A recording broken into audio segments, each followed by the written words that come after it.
திமுக, அதிமுக ஆகிய கட்சிகள் 170 இடங்களில் போட்டியிட வேண்டும் என்று நினைப்பது போல் தேமுதிகவும் தனது நிலைக்கு கீழ் ஏன் வர வேண்டும் என்று தேமுதிக இளைஞரணி செயலர் விஜய பிரபாகரன் கேள்வி எழுப்பியுள்ளார்.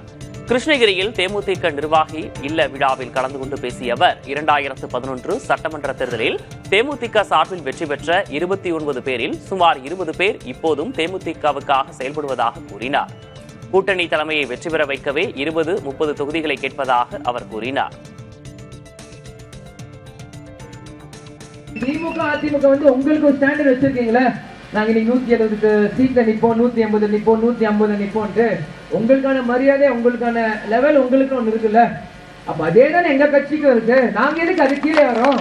2011 கூட்டணி வச்சோம், 29 எம்எல்ஏ, அந்த 9ல இருந்து 10 எம்எல்ஏ நம்ம விட்டு போயிருப்பாங்க. இன்னைக்கும் அந்த 20 எம்எல்ஏ குறைஞ்சு இன்னைக்கு தேமுதிக நிக்கிறாங்களே. அப்ப அந்த எம்எல்ஏ வாழ்க்கையை நாங்க பாக்கணும்ல. அந்த 20-30 தொகுதியை உங்களுக்கு கொடுக்கறது நாங்க ஜெயிக்கிறது இல்ல, உங்களை ஆட்சியில் உட்கார வைக்கிறது அந்த 30-20 நாங்க கேட்கிறோம்.